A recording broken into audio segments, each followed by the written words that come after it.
Hello everyone. So this is Edmond Mindaros channel at sa video ito ay pag-uusapan natin regarding dito sa new update ni Google Payments. So naka-receive tayo ng email galing sa Google Payments, Google AdSense. Mostly ito sa mga monetized channel na nagsasabing Google Payments, your US withholding tax reporting documents are available. So ano ba ang ibig sabihin ng Find Your Tax Reporting Documents Online for the year 2025? Ang ibig sabihin niyan, in short, hindi tayo nire-request na mag-fill out ng bagong form or pag-make changes ni Google AdSense sa tax form. So basically, ini-inform lang tayo na ang iyong tax documents mo na 1042 na form na tawag ni AdSense ay ready na for viewing or pwede mo na ito i-download. So pwedeng i-download yan via PC or mobile, pwedeng-pwede po yan. So since nagtatax tayo sa US revenue, ibig sabihin, binibigyan tayo ng certifications paper document na katibayan na nagbayad ka ng US tax revenue. So may dalawang option kasi yan na ipapadala sa'yo, through mail or paperless na ipapadala sa address ng AdSense mo.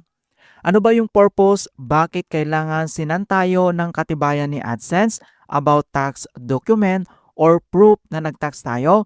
Yun po ay para maiwasan yung tinatawag na double taxations. Bakit?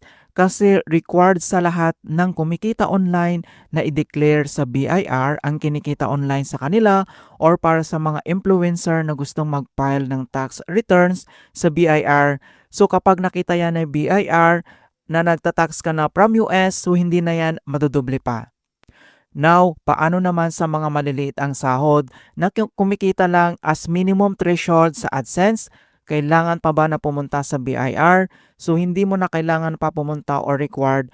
Bakit? Kasi exempted na dahil under the trend law, individual na taxpayers na may annual taxable income amounting to 250,000 or below are still exempt from paying income tax. Kapag mas mataas dyan sa 250,000 ang kinikita mo, yun ay required ka na mag-file ng income tax return sa BIR.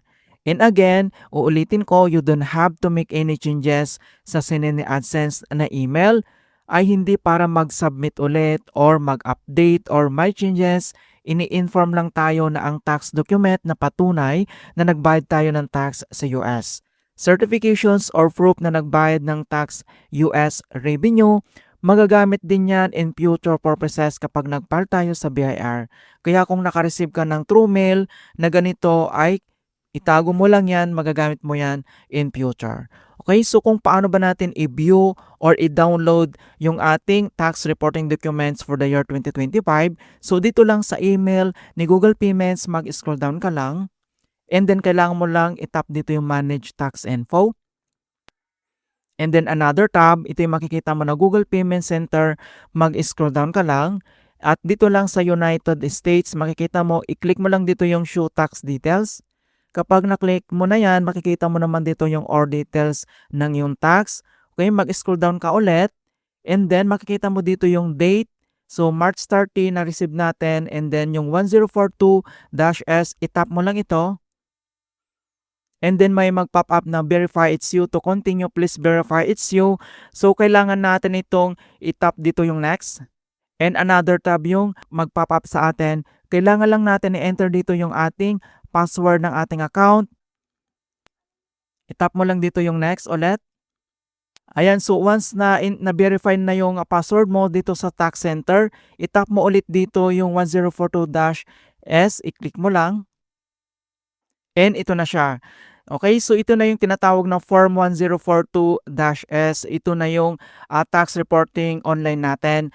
Okay, so nandito na yung other details. Pwede mo naman itong i-view. Ayan, so another page. Ilang page ba to? 3 page po yan. And then kung paano ba ito i-download. So dito lang sa top right corner, makita mo dito yung download icon. I-click mo lang. And then makikita mo kaagad dito yung Save As. File name Google 1042-S. Click mo lang dito yung Save. Ayan, and then na-save na natin. Click mo lang. And then nandito na siya sa files. O kung pwedeng i-open mo siya, pwede naman, click mo lang dito yung open with, save mo na siya.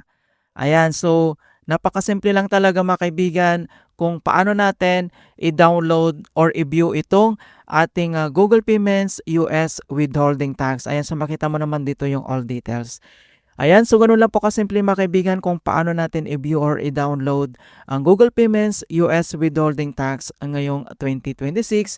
But ito yung year 2025 mga kaibigan na US withholding tax natin. In hope na nakapagbigay ako ng konting kalaman at guide tungkol sa Google Payments US withholding tax tutorials. Thank you guys and see you in my next tutorials.